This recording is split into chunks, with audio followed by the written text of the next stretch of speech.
Assalamualaikum warahmatullahi wabarakatuh. Alhamdulillahilladzi sattarul qahhar al-azizil ghaffar muqaddaril aqdar musarrifil umur mukawwiril lail 'alan nahar tabsiratan lidzawil qulubi wal absar. Allahumma shalli ala sayyidina Muhammad wa ala ali sayyidina wa maulana Muhammad.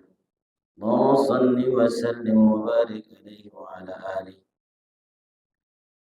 Jemaah juri yang Allah muliakan, alhamdulillah siang hari ini Allah berikan kita nikmat yang luar biasa, nikmat bisa duduk di majelis ta'lim, nikmat bisa sholat berjamaah.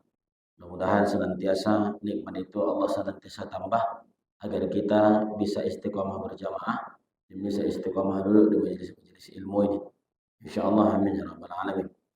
Salam untuk Nabi Muhammad, sama-sama kita ucapkan dari lisan kita, Allahumma sholli ala sayyidina Muhammad wa ala ali sayyidina Maulana Muhammad. Harapan kita satu, jamaah dunia Allah muliakan, banyak kita bersolawat insyaallah kalau kita diakui sebagai umat Nabi Muhammad sallallahu alaihi wasallam. Amin ya rabbal alamin. Hadirin yang Allah muliakan, dalam kitab Qaidul Mukhtarah disebutkan hadis riwayat daripada Imam Baihaqi nomor hadis 6811. Sumber hadis dari Abi Buraidah radhiyallahu anhu. Disebutkan dulu di Madinah itu inna mar'atan sauda. Ada seorang wanita berkulit hitam. Ya. Tusamma Ummah Mahjan. Dia lebih dikenal dengan nama Ummah Mahjan. Ummah Mahjan ini siapa dia? Kanat taqumu ala tanzifi Masjidil Rasul sallallahu alaihi wasallam. Ummah Mahjan ini adalah orang pembersih Masjid Rasul, pembersih Masjid Rasul pada saat itu, Masjid Nabawi sekarang. Wa dzata yaumin kana Rasul sallallahu, satu ketika Rasul itu yaqudul amwat, hadir ke tempat orang yang meninggal sampai mengantarkan ke kuburan. Kemudian wa yazurul maqabir, sampai ke kuburan, wajada min bainil quburi qabran jadida. Di tengah-tengah Nabi mengantarkan jenazah tadi ke kubur sampai ke kuburan. Nah, di antara kuburan itu Nabi melihat jamaah zuhur ada kuburan yang baru. Kuburan jadidah. Ada kuburan yang baru. Lalu Nabi bertanya, "Masa ada?" Kata Nabi apa? "Man sahibu hadzal qabri?" Ini kuburan siapa? Kata Nabi. Ini kuburan siapa nih? Nabi bertanya kepada sahabat. Fakila, maka sahabat menjawab, "Ya Rasulullah sallallahu alaihi wasallam, innahu qabru Ummah Mahjan." Itu adalah kuburannya Ummah Mahjan. Ummah Mahjan. Mendengar itu, babakar Rasulullah alaihi salatu wassalam. Menangislah Rasulullah sallallahu alaihi wasallam. Kira-kira Bapak Ibu, jamaah yang Allah muliakan, kalau Nabi menangis, orang ini meninggal dunia, orang ini orang biasa atau luar biasa? Luar biasa. Rasulullah, kalau yang nangis Pak RT masih standar mungkin. Ini kalau nangis Pak RW masih biasa. Kalau yang menangis itu adalah kekasih Allah, ya. Sedih Nabi dia meninggal. Berarti dia punya jasa dan amalan yang luar biasa. Wasa'ala ashabahu. Nabi bertanya kepada sahabat yang lain tadi yang mengatakan tentang dia adalah guru Mahjan. Apa kata Nabi? Wa qala lahum, Nabi katakan, "Lima lam tukhbiruni biwafatiha?" Kenapa tidak kalian kasih tahu saya bahwa Ummah Mahjan sudah meninggal? Hatta kuntu usalli 'alaiha, supaya bisa aku salatkan itu Ummah Mahjan, kata Nabi. Faqalu, lalu sahabat menjawab, "Ya Rasulullah, laqad matat fi sa'atin syadidatil hararah." Sungguh Ummah Mahjan itu meninggal pada waktu panas yang sangat luar biasa. Nah, musim panas itu kalau di Makkah, Madinah itu sudah lewat, Allah muliakan. Sekarang sudah masuk mulai musim dingin. Ya. Jadi karena saat itu panas yang sangat luar biasa, Ummah Mahjan ini meninggal, sahabat tak kasih tahu Nabi. Sahabat tak mau Nabi kena panas yang menyengatkan. Begitu cinta sahabat itu kepada Rasulullah SAW. Kemudian wa kunta, pada saat itu sa'ataha mustarihan. Waktu itu adalah jam di mana engkau sedang beristirahat, kata sahabat. Fakhifna 'alaika min hararati syamsi. Kami takut engkau terkena sengatan matahari yang dahsyat, kata sahabat. Maka Rasulullah mendengar jawaban itu, Nabi pun tak banyak cerita lagi. Maka Rasul, Nabi pun berdiri langsung. Apa yang Nabi lakukan? Wa shalla 'alaiha, menyolatkan Ummah Mahjan. Ini dalil di antara salat gaib. Ya, memuliakan boleh menyolatkan. Tapi saat itu Nabi langsung berdiri di hadapan kubur Ummah Mahjan dan Nabi salat tahta tabakit turab. Ba'da dzalika, setelah Nabi salat, qala lahum, apa kata Nabi? Idza mata minkum ahadun, kalau di antara kalian ada yang meninggal sahabat-sahabatku, fa akhbiruni, tolong kasih tahu saya. Kenapa?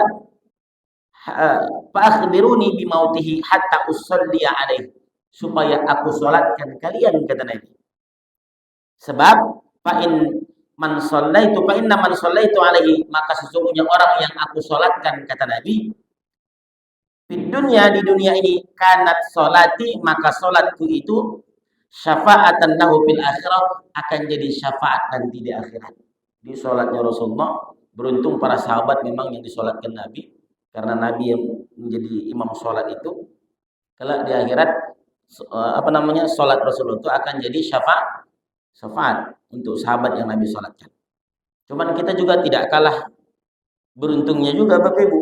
Kenapa? Karena Nabi juga katakan, saya rindu dengan saudara-saudara saya. Nah, sahabat bertanya, bukankah kami saudaramu ya Rasulullah? Kalian sahabat saya.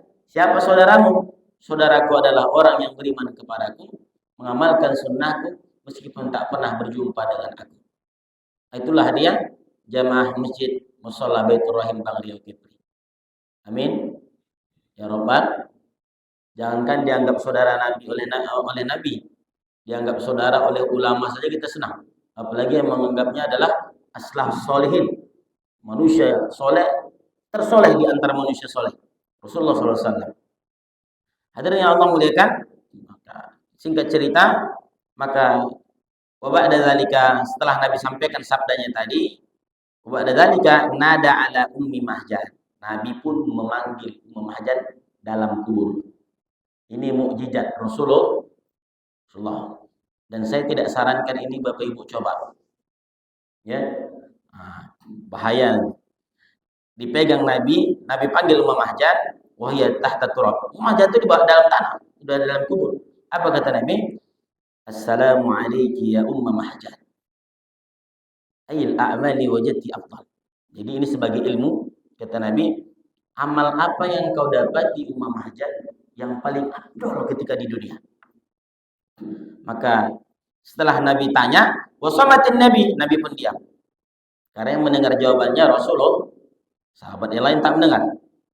Nah, Nabi diam, dia talaqqal ijabah, menunggu jawaban daripada Ummah Mahjan. Setelah beberapa saat, Nabi dapatkan informasi, lalu Nabi katakan kepada sahabat yang hadir saat itu, innaha Ummah Mahjan taqulu, ngomong. Apa kata Ummah Mahjan?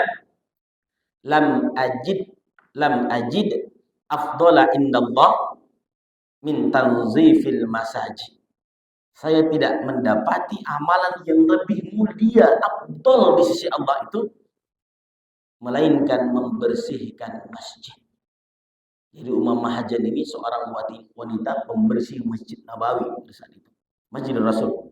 Ba'da dzalika, setelah itu Nabi katakan, qala Nabi sallallahu, Nabi bersabda, innallaha tabaraka wa ta'ala banalaha baitan fil jannah. Maka Allah membangunkan bagi Ummah Mahjan itu satu bangunan di dalam surga. Arahal ana jalisatan fihi, maka seakan-akan saya melihat bahwa Ummah Mahjan nanti akan duduk di sana. Hadis riwayat Imam Baihaqi, nomor hadis 6811 min hadis Abi Buraidah. Hadirnya Allah muliakan. Ada beberapa informasi yang bisa kita ambil daripada hadis ini. Pertama, hadirnya Allah muliakan bahwa satu keuntungan bagi para sahabat kalau disolatkan oleh Rasulullah Shallallahu Alaihi Wasallam. Maknanya kalau kita tarik, kalau disolatkan Nabi itu masya Allah luar biasa. Nah, bermakna kita pun kalau bisa kelak meninggal dunia jamaah zuhur yang menyolatkan kita pun, Nabi tak ada lagi. Berarti orang usahakan orang soleh yang menyolatkan kita. Ustaz, kalau bisa ulama Ustaz, ya betul. Siapa agaknya Ustaz ulama yang mau nyolatkan saya? Tak usah payah-payah Pak.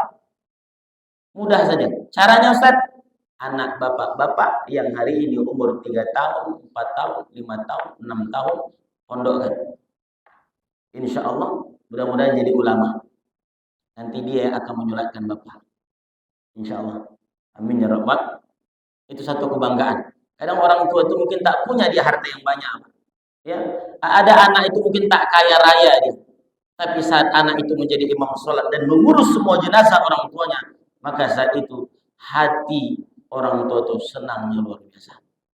Itulah Bapak Allah muliakan yang saya bilang dulu ke emak saya. Mak, masukkan saya pesantren, Mak. Biar nanti kalau emak meninggal dunia, saya yang nyolatnya. Itu saya minta dari kecil Bapak Ibu. Alhamdulillah Allah kasih jalan. Meskipun saat itu ekonomi sedang sulit, sedang susah, ada saja jalannya supaya kami mondok. Alhamdulillah selesai 6 tahun mondok. Berkah karena semangat ingin berbakti kepada orang tua tadi. Maka hadirin Allah muliakan, itu poin pertama. Kemudian poin yang kedua, bahwa ada mukjizat Nabi yang mesti kita percaya ini mukjizat Nabi, ya. Jadi Nabi itu bisa bicara. Dan beberapa riwayat juga menyebutkan ada Nabi ketika lewat di kubur seorang sahabat, kuburan itu menjerit sedang disiksa. Apa persoalannya? Dua, ghibah sama istinjanya tak betul. Itu ada hadisnya. Jadi orang yang istinjanya, mohon maaf Bapak, buang air kecil atau buang air besar tidak bersih, salah satu yang mengundang azab kubur itu. Makanya toharoh itu penting sekali, ya, istinja. Kalau jenazah saja itu dibersihkan, mohon maaf, kubur-kuburnya itu ketika memandikan bersih, sebersih-bersihnya. Itu yang meninggal, apalagi yang hidup yang kita masih terus beramal. Tapi kadang-kadang orang model-model ekspres saja sekarang. Mau disiram sap. Mohon maaf, kalau kita laki-laki dalam fikih kan disebutkan, bahkan diurut, mohon maaf, kemaluan itu agar sisa-sisa air sini itu keluar. Jongkok, tidak berdiri. Ya, jongkok tidak itu dicontohkan oleh Habib Ali Zainal Abidin. Ya. Cuman itu mungkin dibahas oleh guru-guru kita senior lah. Yang penting memang dia kan diurut, dibersihkan. Karena itu salah satu mudang siksa kubur. Hadirin yang Allah muliakan. Cuman ini tak bisa diamalkan. Nanti takut saya karena Nabi bicara sama orang kuburan, kita pun coba pulang. Assalamualaikum. Baru nomor malam kok keluar. Nomor togel, Pak. Kebahaya. Hadirnya Allah. Yang terakhir, apa makna Ustaz? Lam ajid afdal indallah min tajidun. Jadi amalan luar biasa itu diantaranya kata Umayyad yang dia lakukan dia tidak dapat melainkan membersihkan masjid. Kalau membersihkan masjid saja amalannya luar biasa, bagaimana dengan orang-orang yang memperjuangkan masjid, yang menolong masjid, menjaga masjid, bahkan dengan harta dan nyawanya. Bagaimana agaknya balasan mereka? Sahabat-sahabat kita, saudara-saudara muslim kita di Palestina. Makanya mereka imannya semakin kuat. Semakin mereka korbankan harta dan jiwa mereka, semakin Allah tanamkan cinta. Bahkan anak kecil pun katakan, kami orang beriman. Kami hanya percaya dengan Allah, kata dia. Semakin banyaknya orang-orang yang diam melihat kondisi mereka. Anak kecil saja sekuat itu imannya. Membela masjid Palestina. Umamah Jan cuma pembersih masjid. Hari ini saudara-saudara kita mempertahankan tanah kelahiran nenek moyang mereka sampai hari ini. Wajarlah sampai anak kecil pun mengatakan merdeka Palestina, dan kami tak akan biarkan Israel lahnatullah merebut Palestina. Kenapa? Ditanamkan Allah cinta. Masjid-masjid kita, mohon maaf, makin sepi, makin sunyi. Bahkan ada kajian kenapa? Itu tadi, pengorbanan tak begitu banyak. Kalaupun ada, tak ikhlas. Sehingga begitulah wujudnya jadinya. Maka hadirnya Allah muliakan. Ya, sekali lagi saya mengajak kepada kita semua, mari kita jadi pejuang-pejuang masjid. Hari ini kalau saudara-saudara ke Palestina sudah memperjuangkan nyawa mereka, maka kita jangan tinggal diam. Tugas kita minimal doakan dan jangan pernah apatis.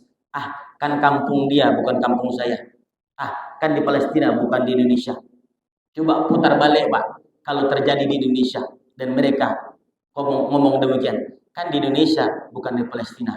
bagaimana perasaan orang-orang Islam itu. Makanya minimal hadirin Allah muliakan, doakanlah habis salat. Ya Allah, Allahumma ansur ikhwana dan mujahidin di Palestina. Ya Allah, tolong saudara-saudara kami di Palestina ya Allah. Kami tak bisa ke sana, kami tak bisa bawa senjata. Minimal doa kami ingin menunjukkan kepadamu ya Allah, kami berada pada barisan orang-orang yang memperjuangkan Islam ini. Hadirin yang Allah muliakan, mudah-mudahan kajian Johor singkat pada siang hari ini menjadi motivasi kepada kita. Ayo senantiasa ramaikan masjid, makmurkan masjid. Mudah-mudahan Allah akan tanamkan cinta itu ke dalam hati kita. Insya Allah. Dan mudah-mudahan orang-orang yang memperjuangkan masjid ya menyumbang, berinfak, semuanya. Kalau Ummah Mahajan hanya sebagai pembersih, tentulah pahala sebagai pejuang, sebagai pengurus masjid, ya BKI masjid, insya Allah pahalanya pun juga luar biasa. Mudah-mudahan. Amin ya Rabbal. Ini saja Bapak Ibu Allah muliakan, mudah-mudahan bermanfaat. Demikian subhanakallahumma wa bihamdika asyhadu an la ilaha illa anta astaghfiruka wa atubu ilaik. Wassalamualaikum warahmatullahi wabarakatuh.